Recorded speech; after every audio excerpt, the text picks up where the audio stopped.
So I found myself reflecting about books and music tonight. I was just out at watching The Hood, and I just realized, why is it that I like music? Well, I think probably for many reasons, but one of the main reasons is because it stops me from thinking. And yeah, stops me from thinking. Now, this is interesting because I've spent my whole life trying to promote thinking in my students and telling them how wonderful it is to think and be critical. And yet, one of the greatest pleasures in my life is to listen to music. And I think that one of the reasons I like it is because it stops me thinking. Now, what do you make of that? I don't know. And I think the same is true for reading books. Especially at the moment, I've been reading a lot recently, and I love it because it stops me thinking as well. Although, even more contradictory here is that actually the book story itself often encourages me to think and reflect. So it's pretty complex, the whole thing.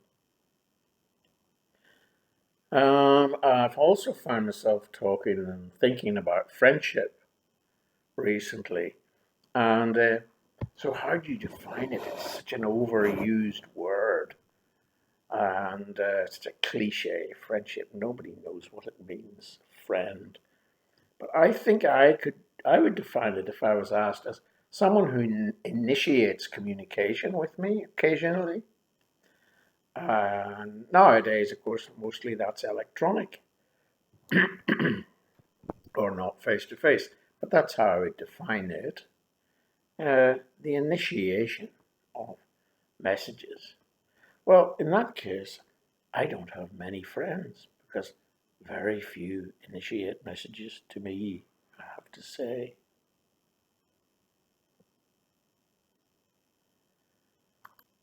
Now, I've also found myself thinking today about migration again. Of course, that's a major theme in all my work.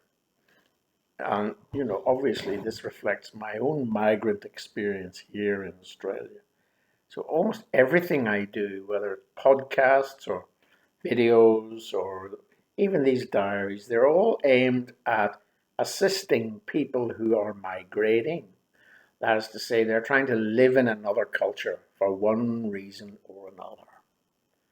That has been my main interest all my life. And I suppose that's what, if you look at for a common theme in a lot of what I do, that's what you'll find, this desire to understand and assist people who are doing that. Now, I also want to talk today about the IELTS test.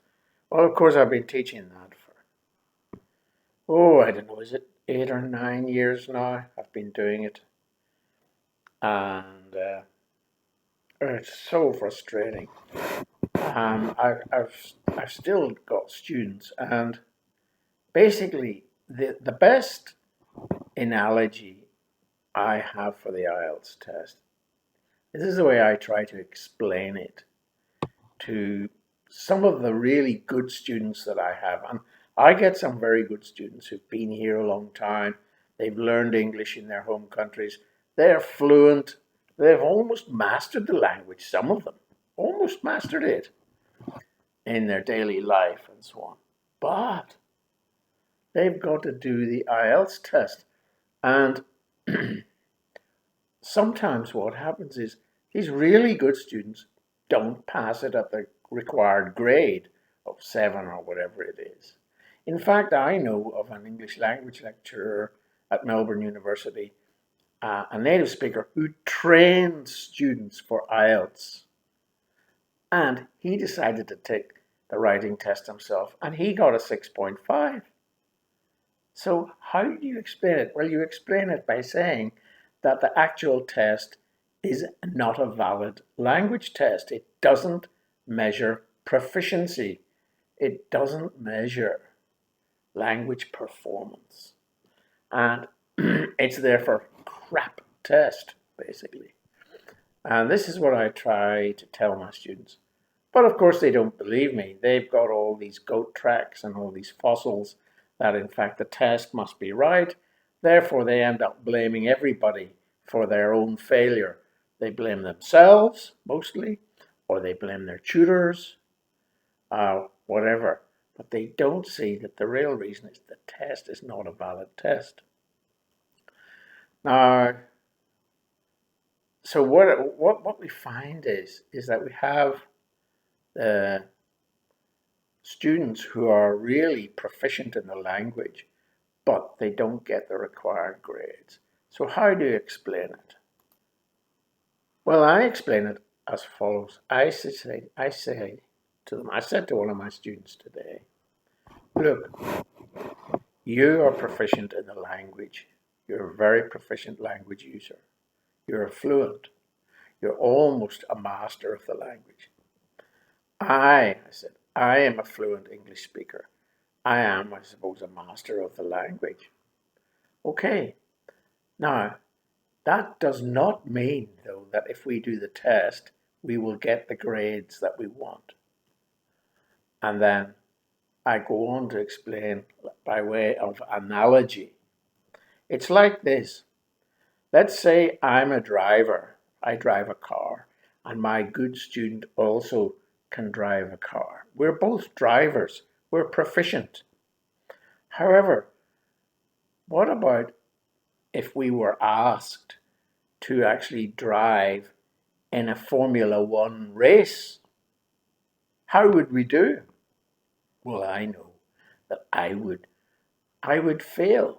I would not even get the car to the first bend, the first corner. I wouldn't be able to do it. I wouldn't understand the machine and how it works and the rules and regulations and all the rest of it. And I'm sure that's true for anybody, any normal driver. So what happens is that in the IELTS test, you get people who are very good normal drivers. They're very good speakers, writers, and listeners. They can perform in the language perfectly, almost. But the IELTS test is not a good test of that. So they don't get the required grade. I don't know. I suppose another reason I like stories in books, going back to that topic, is because the communication in a story, I don't know, is somehow more genuine. I don't know why that is, but face-to-face communication, in my opinion, increasingly these days, is fake. It's insincere, and that's my criticism of it. Now, I have a couple of other topics. I was also thinking about a couple of days ago about my good old friend in England who's in his mid 90s now and been a great friend for 35 years. And one of the things he used to say to me was, Don, circumstances change cases. And I just thought, oh, what a wonderful thing that is. Because as a teacher and a manager in education, you often oversee rules and regulations. And how many times do you have to justify doing something cruel even to someone and saying, oh, I have to just follow the rules and the regulations.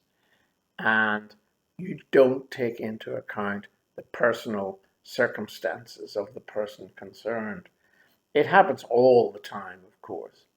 But yes, I often grappled with that problem myself. And Len used to say to me, oh, yes, he says, of course we need the rules and regulations, but circumstances change cases. Absolutely right, Len. And another old friend of mine, talking of friendships, he's no longer a friend. I haven't seen him for 40 years longer than that. Gary at Trinity, who was a most interesting man. He because I had a high-powered brain and could talk about any topic. And yeah, we used to drink together. And I remember one of the things Gary saying to me was that really surprised me. That was he said, "Well, we're talking about politics and about democracy and freedom and how people should basically be, you know, allowed to some freedom to follow their dreams and so on." And I said, sometimes governments won't allow them to do that. It's not in their interest. It's the government's interest to allow people freedom. And Gary said, people will just do what they're told. Mm. Okay, Gary. Yeah, I remember being so shocked by that statement. But it just shows you how naive and idealistic I was. Of course, I was only 21 or 22. And finally, for tonight, I want to talk about giving gifts to local Australians. What? Yes, that's what I've been thinking about recently. I have a couple of people, and I don't know what you call them, friends or not. You can't, as I said, that word is a cliche. I don't like using it, friend. This man actually, or two of them, are both IT specialists, and they assist in helping me fix my PC, which has always got something wrong with it, because of course my skills are pretty hopeless at IT. And I see them regularly, and they know me. I must be the most regular customer. And they both have shops locally here, and they recommend each other, so that I know them both.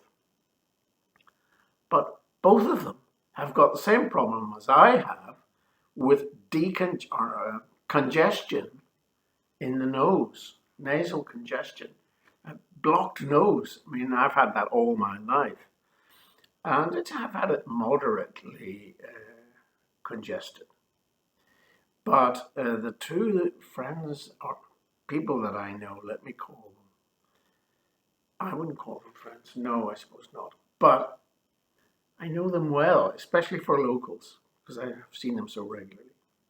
Anyway, they both have got congested noses. Serious. And in the hay fever season, much worse than mine.